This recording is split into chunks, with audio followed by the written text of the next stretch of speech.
Antoinette James. Welcome to Behind the Beehive, where I look behind the corporation political show and try and reveal the truth. Today, King Charles III's coronation on the 6th of May. We're looking at the ceremony. The earliest account of kings of England taking part in this type of coronation starts with the Saxon King Edgar in Bath in 973 AD.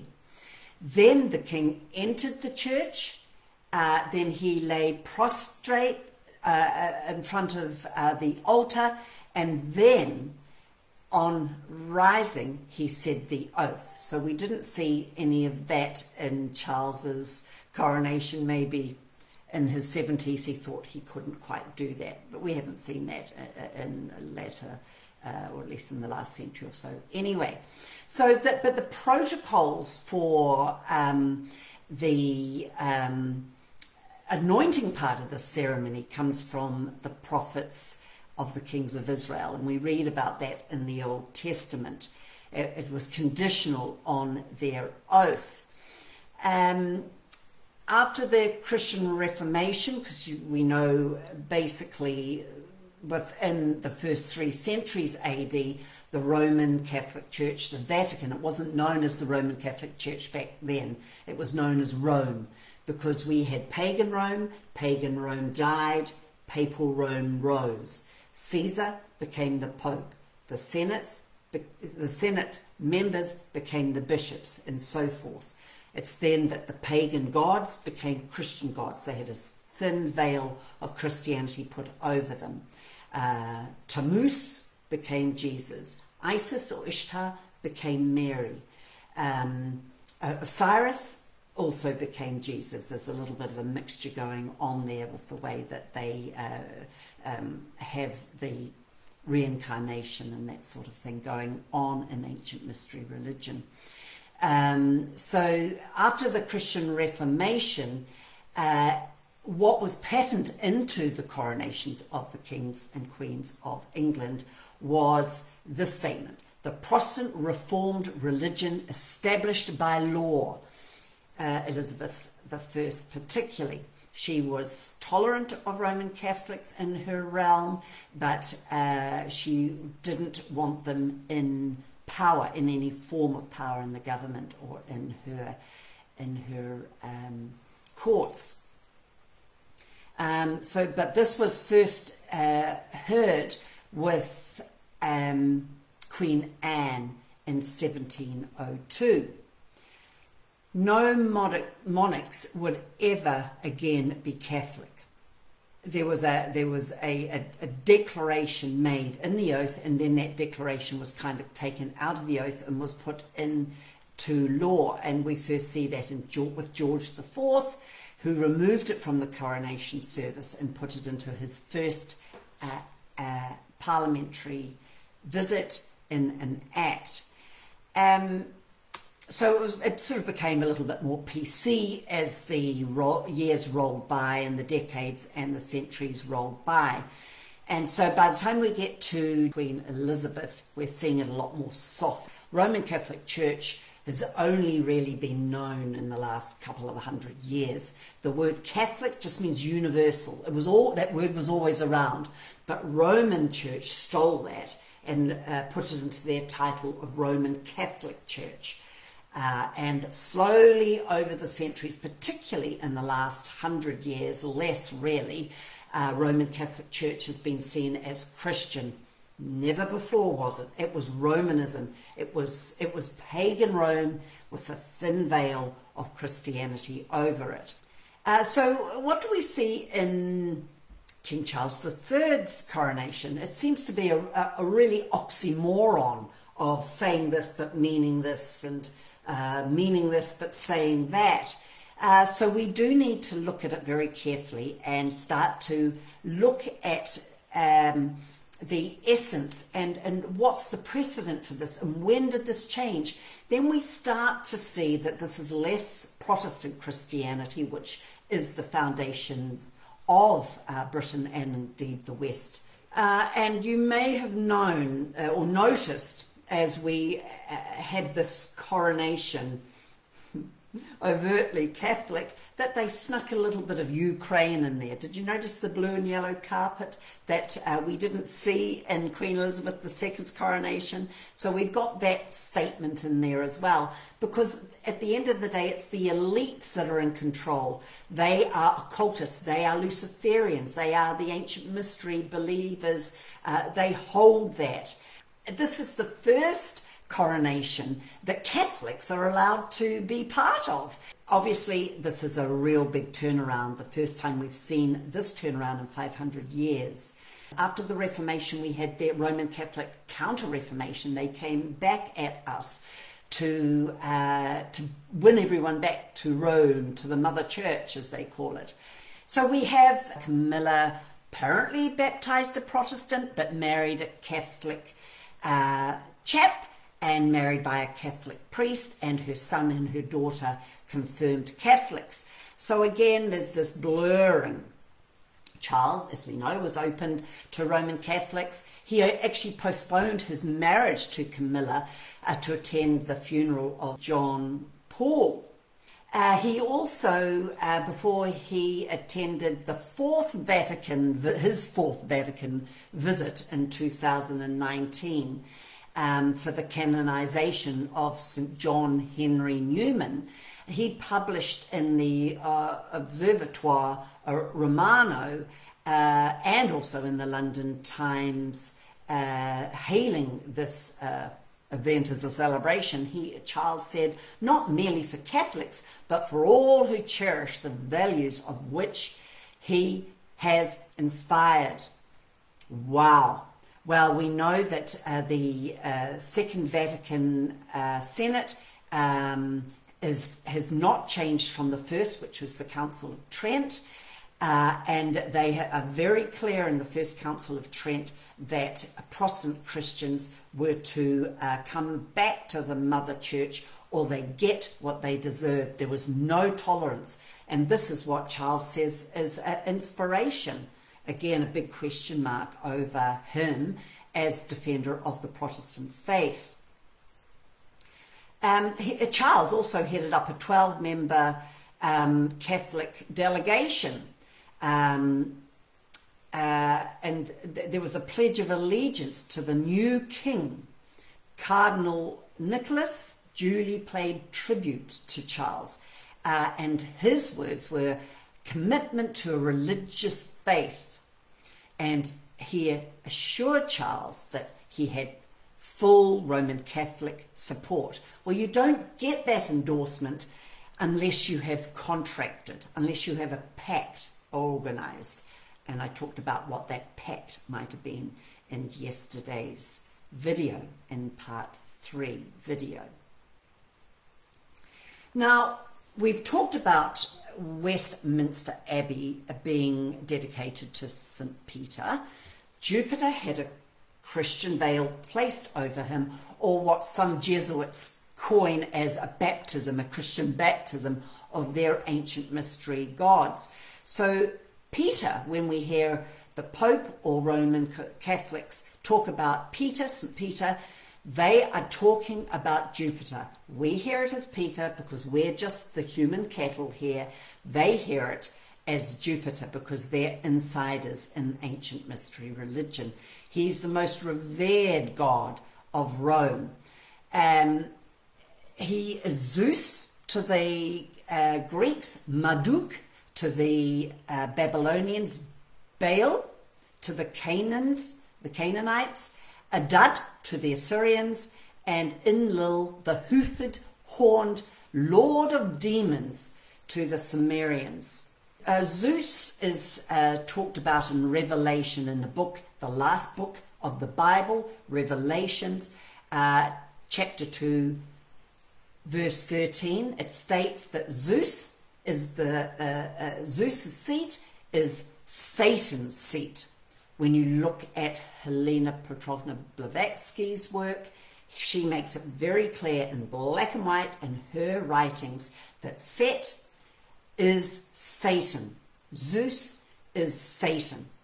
The other thing we need to understand, St. Peter is Jupiter. Jupiter in ancient Rome, his ancient temple was on Capitoline Hill. That is a very important hill. Many very important treaties are signed in the old site of Jupiter's temple.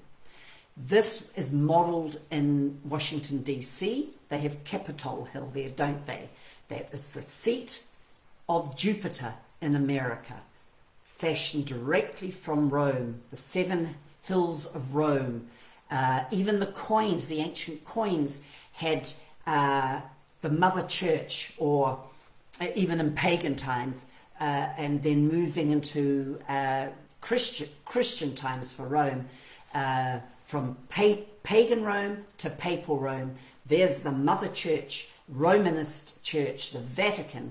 You'll see represented as a female sitting on 7 hills.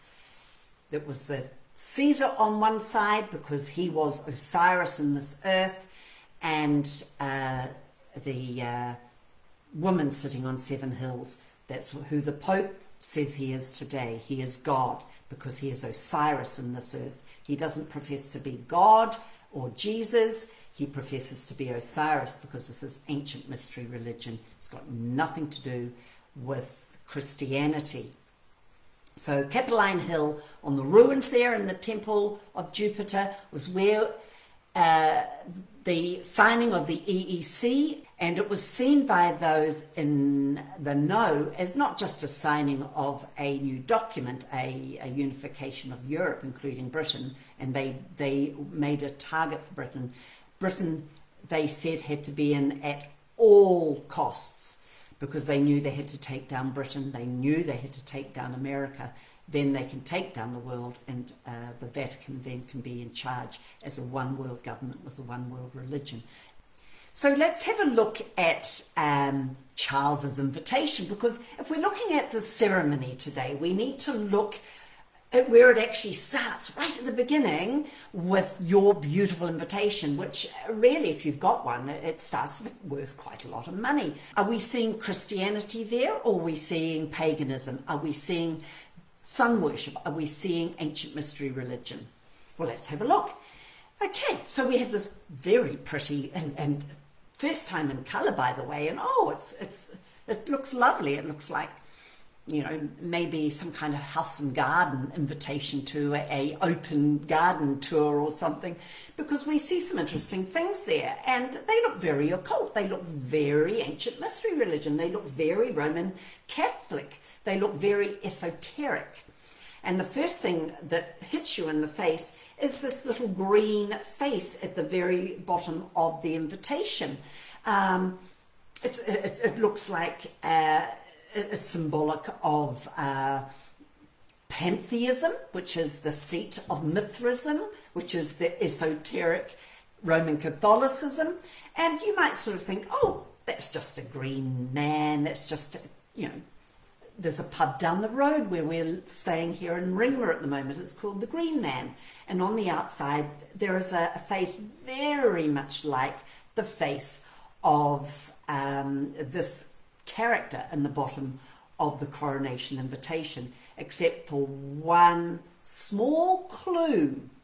Unlike the pub down the road here, that's just a green man, we have a cleft kind of lip, a goat-like lip on the face on the bottom of the coronation invitation.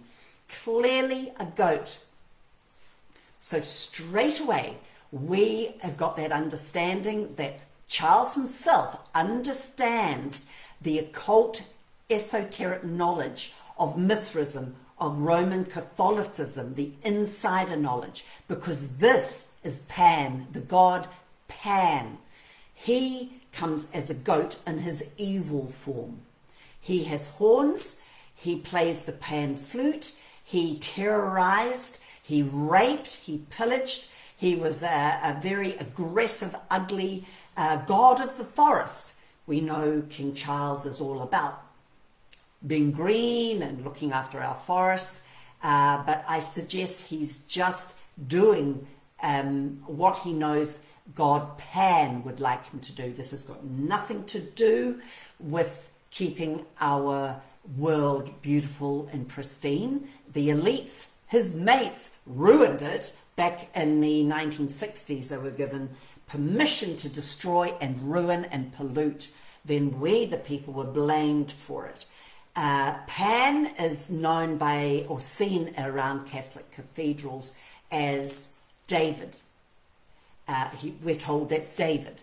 But it's not David. David did not play the pan flute. He played the hand harp. And in some cathedrals you'll see who they say is David with goat hooves. No, sorry, I think David, who became King David, that much of the ceremony, coronation ceremony, harks back to, he had human feet. So I think it's pretty clear here that we're looking at the ancient mystery god Pan on the bottom of the invitation. Pan headed the political and religious order in ancient Rome. He is also equivalent to the god Osiris. So that harks back to who the Pope thinks he is. We know in Westminster Abbey that the Parliament did meet there for a while in one of the rooms made outside of the church proper, or the Abbey proper. So that kind of buys into and ties into Pan as well. He has there a part of his motto, God and my right. Well, this is the god Pan, this is the god Osiris, just like Pharaoh, and had the right to be Osiris on this earth. I'm wondering if Charles is thinking that. It certainly ties into the elite's belief that you're either born, this is Aristotelian belief, you're either born with the right to rule or you're born with the right to be ruled. The Greeks also had Bacchus, the god of wine and song. Dionysus, they would know him as, also connect with this Osiris. He had a painted green face. Also we see in that a druid pattern, again ancient mystery religion. I also noticed that, and this is pushing it, I noticed that there were daffodils there. There were lots of flowers. There were lots of images from different parts of the British Isles. So, you know, we expect to see those in there, but the daffodils were there. I kind of laughed about that. I know I'm pushing it, but daffodils are a part of the Narcissus family, and, you know, Narcissus loved himself and was all enamored by himself, and I just wondered if that was a little bit of an idea of who we have on the throne right now. Let's move on. Another part of the ceremony was the Bible, or Bibles. The first Bible was part of the procession, and it was carried very much in Orthodox fashion. You've got to understand that the Orthodox Church in the East broke away from Rome. That was the West. Rome was the West. Orthodox, Byzantine as we know it, is the East. Still very, very much the same. You know, everyone's being pulled back because everyone now is connected at the top. Every church, every religion has been infiltrated. So we have it is the Augustine gospel that was part of that procession. And it was brought by St. Augustine and was sent by St. Gregory the Great to England. So that Bible that we saw was presented to England in 597 AD. That was central to the procession, and that's an important part of the ceremony because that really declares the platform. Have a look, here we are, we're declaring the way the rest of the ceremony is going to roll. So that, I think that was very significant. But during his oath, Charles he was supposed to lay his hand, singular, on a Bible. And actually it was a King James version of the Bible. And to tell you the truth, it was a 1611 version of the Bible that had been rewritten by an academic, Professor Gordon Campbell of Leicestershire. And he wanted to get right back to that 1611 Bible. But interestingly enough, it was the Archbishop of Canterbury that got the Oxford University Press, the Jesuit-owned Oxford University Press, to publish. Charles was supposed to lay one hand on, but he didn't. So that's a bit curious to me. I just wonder why he didn't do that. I think this is the Bible he kissed. We know the Jesuits hate the King James Bible. I mean, hate the King James Bible. So it's a mystery to me. It's an oxymoron why it was even in this ancient mystery religion coronation that we all witnessed. But I'm delighted that it was there. He put his little fingies on. It kind of slipped away and he kind of shoved them back on there when he said his oath. But you'll notice too that they never really turned their back on the altar during that ceremony. The cloth over that high altar, very Catholic name, had the double keys, which is the declaration that the Pope owns every one of our spiritual lives, lock, stock and barrel, and he owns the whole earth, the land, the foreshore and the seabed. So the coronation oath, the king was asked, "Sir, to keep you ever mindful of the law and the gospel of God as the rule for the whole life and government of Christian," that's what it says, but we now know that Romanism calls themselves Christian, so we're looking at that with a new definition. "And the government of Christian princes receive this book, the most valuable thing that the world affords," and that was the King James 1611 version of the Bible that he couldn't quite put his hand on, but he put his little tippity tips fingers on. "Here is wisdom. This is the royal law. These are the lively oracles of God." They are. King Charles III was also asked, Our Majesty, the church established by law, God's law, whose settlement you will swear to maintain," with his little tippity tips, "is committed in the true profession of the gospel." That's the gospel of Jesus Christ. He should know that. I doubt that he's interpreting that word gospel in such a manner. "And in so doing, will seek to foster an environment in which people of all faiths and beliefs may live freely." And that, I've got to say, is a tenet of the West, because we have Protestant Christianity as our seat, and everyone has the inalienable right to choose to worship whatever and whoever they want. It goes on. The coronation oath has stood for centuries and is enshrined in law, King Charles III was told. "Are you willing to take the oath?" And Charles said, "I am willing." So I don't know what oath he thought he was taking, but I can tell you it wasn't the Christian oath. Charles said, "I, Charles, do solemnly and sincerely in the presence of God," is it the Christian God? I'm thinking not. "Profess, testify and declare that I am a faithful Protestant." Liar. "And I will, according to the truth intent of the enactments which secure the Protestant succession to the throne, uphold and maintain the said enactments to the best of my powers according to law." So it's a little bit of a word soup there. It's a little bit of a word salad. And because he thinks he has the right to rule, I guess he can cherry pick. We'll see how that all goes.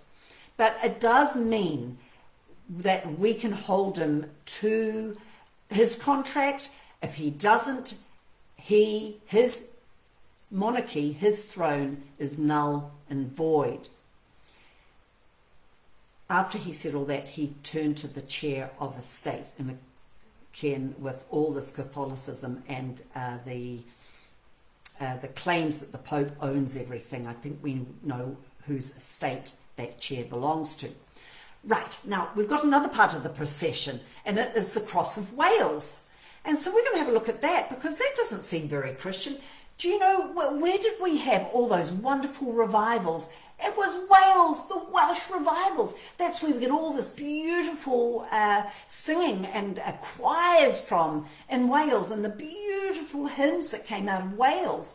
There was true revival, not what we are told as revival today by the Christian church. So it's interesting that they did this, decided to grab the Welsh history and send that into this coronation procession declaring ancient mystery religion. So let's unpack that. It's known as the processional cross, and it was made because King Charles wanted it made, so he knows what he's doing. And it was a gift to the Church of Wales because he's got to claim that church back to Mother Rome. It was on its Welsh centenary. Apparently, I don't know very much about that. It's a silver cross, and here we go, people. In the cross, there are relics straight from the Vatican. The Pope donated some relics, and listen to this.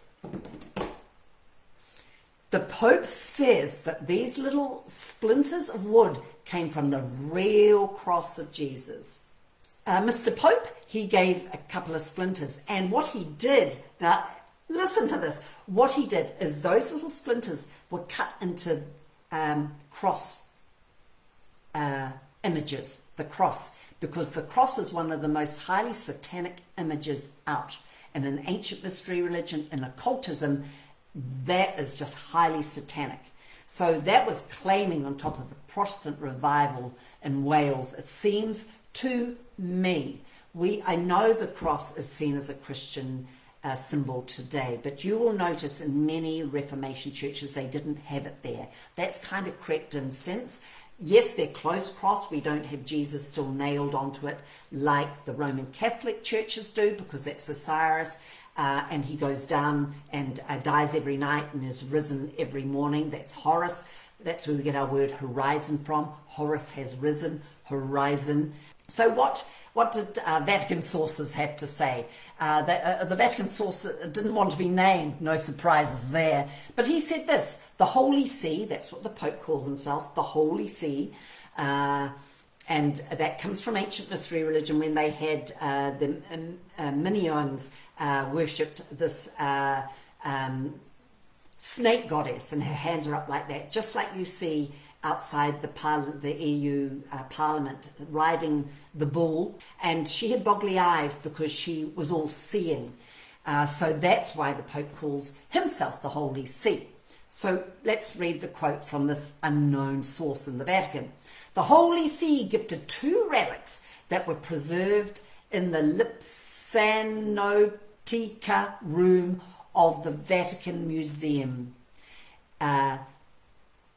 It's an ecumenical gesture. Now, the Anglican Church in Wales, they had something to say as well. And what they have put, they're very excited. And what they put on that Welsh cross is just a simple statement that goes back to their patron saint, David. Be joyful, keep the faith, do the little things. So we don't have to aspire to too much, do we? How does King Charles III, how does he relate directly in person to the Pope, to the Vatican? We've learned a few things. Let's learn a little bit more. This is what the Daily Telegraph reported recently. This is Charles' desire, and the Telegraph said his desire is, quote, will be shared between Anglican and Catholic churches in Wales. Another quote, with a sense of deep joy we embrace this cross kindly given by King Charles and containing a relic of the true cross generously gifted by the Holy See. That's what the Catholic Archbishop Mark O'Toole of Cardiff said.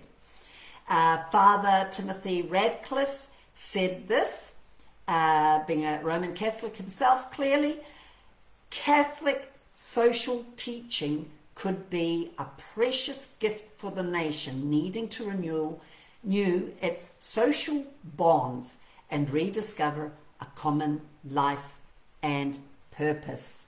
Unification, that's what the United Nations is all about. That's what we've talked about. The screen, we're going to just talk about it briefly here again because it's very significant to this ceremony. Never has a monarch been privately dealt with in a coronation ceremony. It's been in the open. The screen was donated and paid for by the City of London. That is the Jesuit controlled and owned square mile inside of Greater London, not owned by Britain, owned by the Vatican. The BBC reported the Archbishop of Canterbury, Justin Welby, highlighted the fact that the heart of the coronation is a religious ceremony, ancient mystery religion ceremony, likening it to the ordination of a priest. Justin Welby explained that amidst all of the ceremony, it was going to be magnificence and pomp, and there would be a moment of stillness and simplicity. And I think that's what happened behind that screen. We didn't see what nefarious doings went on behind that screen with the big ancient mystery cross on both sides and all the ancient mystery symbolism in the front of that screen. Uno the dove, the halos, ancient mystery religion, that's sun worship. That's why you get it only in sun worship religions. Do you see it? Buddhism, Catholicism, a lot of sun worshipping religions, ancient Chinese religions as well. Also, that ribbon at the bottom, that is a way of putting a snake in. We see that in that big mural up in the UN security room as well. At this time, we're told he was anointed with holy oil. Well, that's only Catholics that use holy oil. That's not something that we Protestants use. We'll talk about that in a second. Here's another quote. Also forming part of the Commonwealth tree are the King's cipher decorative roses, angels, and a scroll, which features the quote of Julian of Norwich. All shall be well, and all manner of things shall be well. Now, I was not familiar with that. Naomi Wolf, a reporter, has written an article, but this is not the quote. So Naomi, understanding a little bit of this quote in English literature, is realizing that has been misquoted. But this is not the quote, she goes on. This is Julian of Norwich describing her vision of Jesus, and quotes within that quote of Naomi's, but Jesus, who in this vision informed me of all that is needed by me, answered with these words and said, and this is now what Jesus in her vision supposedly said, it was necessary that there should be sin, but all shall be well, and all shall be well, and all manner of things shall be well. Julian then said, these words were said most tenderly, showing no manner of blame to me, nor to any who shall be saved. Straight away, when Julian says that Jesus said this to her, that sin was necessary, you know straight away that this is ancient mystery religion. So I thought, well, let's learn a little bit about Julian of Norwich, because I didn't know much about her as well. Was she Christian? No. She was born in 1416. She was a Roman Catholic mystic who received a series of visions, just like Ignatius of Loyola, the first general of the Jesuit order. She received about 15 of these so-called showings or revelations, and she reported about that heaven opened to her, that she beheld Christ in his glory, and that she saw the meaning and power of his sufferings. And this part I really think is significant. Again, Julian saw also Christ's mother, Mary, exalted and beloved, because in the Catholic Church, Mary is Isis or Ishtar, and she is the Queen of Heaven. God is abhorred by the thought of this Queen of Heaven, who at that time the priests and the people were worshipping. I think it was in the 1950s that Pope then ordained afresh Mary as the Queen of Heaven. The other significant thing when we're talking about Isis and Ishtar, ancient mystery religion, sun religion, and we see this in Masonic masonry that's infiltrated by the Jesuits, have been for centuries.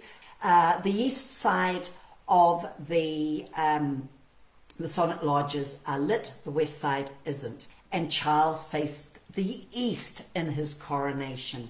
The high altar is in the east. Osiris is the bright star in the east, and that is what the Bible talks about Satan being that star that fell in the east. Now, we'll just quickly touch base on the anointing oil. Anointing oil is never made holy in Protestant realms. That is totally Roman Catholic. Charles and Camilla were anointed with this holy oil, and the oil was consecrated on March the 4th at Jerusalem's Church of the Holy Sepulchre by Greek Orthodox Patriarch Theophilos III of Jerusalem, according to AmericaMagazine.org. The use of holy oils was removed from the English ordinances and prayer books around 1552 after the Reformation. It is not used in baptisms, confirmations, or anything like that. This is blatant Roman Catholicism. You also would have noticed in the ceremony, the music, the songs they sang, many in Latin, many in more, what we'd say, monastic style singing, very little melody there. And immediately following his vows, William Byrd's setting of the Cranmerian Collect, Prevent Us, O Lord, in All Our Doings. It's an interesting title, isn't it? That was sung.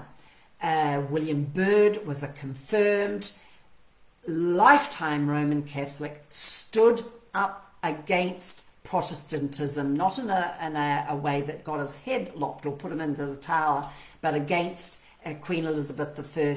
He flaunted his Catholicism in the face of her realm being a Protestant realm. It might be just worth noting here the ampule and the anointing spoon. That has got quite a big history as well. Goes right back to pre-Reformation, when everyone in Europe and Britain were Roman Catholic or woe betide you. It was used in the coronation of Henry IV in 1399. The spoon dates to the 13th century or earlier, but the ampule was used then. Oldest piece of gold plate used in the coronation. So Henry IV dethroned his cousin Richard II, and he had to justify all that because you can't dethrone an anointed king. So I might just say no one saw Charles being anointed, by the way, just saying that. And in that time, it was frowned upon. Whoa, we can't dethrone an anointed king. So what was the little story that Henry came up with? It was announced shortly after they removed Richard from his throne, that shortly before his deposition, his removal, Richard himself found one day at the tower a golden eagle or ampulla, which contained sacred oil, presented in a vision to St. Thomas of Canterbury while in exile by the Virgin Mary, and said that this oil and this ampulla was sacred, the oil was sacred, and it was going to be used for the coronation of future kings. And of course we've got the coronation chair. That was also a very important part of the coronation. It's been used for 700 years. Underneath it goes the stone of Scone that harks back to Israel and Jacob. He rested his head there when he went up and down Jacob's ladder, we know it, and talked with the angels, and then fought with an angel till the morning, and the angel let him go, but touched the inner of his thigh, and from then on Jacob walked with a limp, and Jacob was later on renamed Israel, and that's where we get the nation of Israel from. So I'm going to leave it there today. The next video, the last in this 5-part series, I'll be looking at the carriage that took Charles and Camilla back to the palace. I will leave it there today. Bless you all. Thank you.